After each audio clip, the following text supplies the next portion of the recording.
Parfois, l'amour a besoin d'espace pour respirer. Aujourd'hui, j'aimerais vous partager quelque chose qui peut vraiment transformer la manière dont on vit le couple. Je vais commencer par une histoire personnelle. Je me souviens très bien la première fois où je suis parti 3 semaines en mission en Afrique. Marilyn et moi, on était assez jeunes mariés. Et puis, pendant les premiers jours, je l'appelle tous les jours. J'envoie même des messages. Puis officiellement, je l'appelais pour savoir si tout allait bien à la maison. Et puis, si je suis honnête, avec le recul, j'ai compris quelque chose. Je ne l'appelais pas seulement pour savoir si tout allait bien, je l'appelais surtout pour qu'elle me dise que je lui manquais. Et dans ma tête, je m'attendais vraiment à ça. Oh là là, mon chéri, tu me manques, tu me manques. Puis en réalité, les premiers jours, en fait, je lui manquais pas du tout. La vie continuait, les enfants, la maison, les responsabilités. En fait, elle gérait très bien. Et puis moi, je dois avouer, vraiment, ça m'a surpris.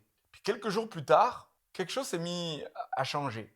La distance avait fait son travail, l'absence avait créé un espace. Et c'est là que le manque est apparu. Cette expérience m'a fait comprendre quelque chose de très profond pour la vie du couple. Parfois, l'amour a besoin d'espace pour respirer. Et au Japon, on appelle cela le ma. En fait, c'est l'espace qui est juste entre deux choses. C'est pas un vide qui sépare, c'est un espace qui permet à la relation de respirer. La relation, elle peut exister parce qu'on a trouvé une juste distance. Et je crois que beaucoup de couples aujourd'hui souffrent d'une chose, ils n'ont plus cet espace. En fait, on pense que l'amour signifie tout faire ensemble, tout partager, tout se dire et le faire immédiatement, intensément, ne jamais prendre de distance. Mais parfois, cette proximité permanente, elle peut étouffer la relation, comme un feu. Un feu peut s'étouffer par trop de bûches. Mais si on crée de l'espace, ça permet à un souffle de venir pour ranimer la flamme. Et donc, deux personnes peuvent profondément être unies, puis en fait se perdre. Un couple sain n'est pas une fusion.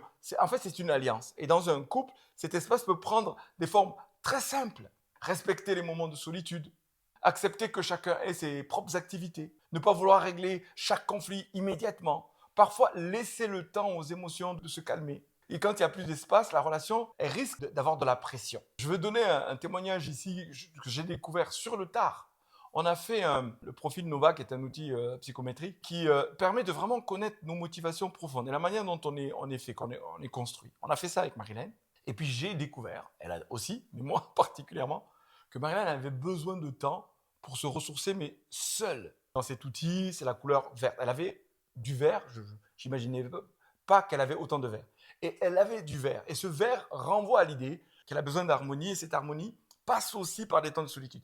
Et cette prise de conscience m'a conduit à dire, oh, elle en a besoin, parce que Marilyn, ressourcée, reconnectée à elle-même, avec des temps de distance, elle revient avec un élan qu'il n'y a pas quand il n'y a pas ces temps de respiration. C'est un peu comme dans la musique. La beauté d'une musique ne vient pas seulement des notes, elle vient aussi des silences entre les notes. Et dans un couple, les pauses font partie de l'harmonie, du renouvellement, de la force. L'expérience que j'ai vécue en Afrique me l'a appris, mais quand je suis parti, Marilyn ne ressentait pas immédiatement le manque, mais c'est après quelques jours.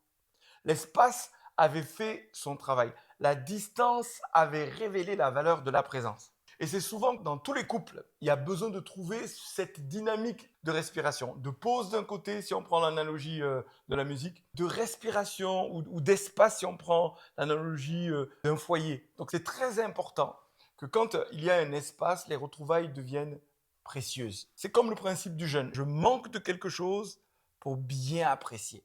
Un couple épanoui n'est pas un couple qui vit dans la fusion permanente, c'est un couple qui a appris l'art de l'espace qui est juste. Et c'est propre à chaque couple.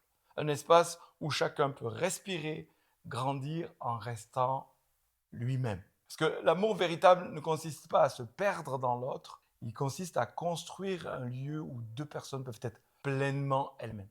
Et l'idée d'être pleinement soi, c'est essentiel. Quand on ne se reconnaît pas, en fait, on est dans la composition constante. C'est épuisant. Pour se renouveler, redonner de l'amour avec force, il faut se reconnecter à soi et donc pleinement être soi pour pouvoir donner à l'autre. Et du coup, c'est un vrai secret de couple épanoui. Et ce n'est pas une question de proximité, c'est aussi l'espace que l'amour permet de donner pour respirer. Donc je vous invite à découvrir votre juste distance, votre mât. Quelle que soit l'image que vous utilisez, respirez. Reprenez votre souffle, respirez et redonnez avec force à l'autre l'amour que vous lui portez profondément et tendrement.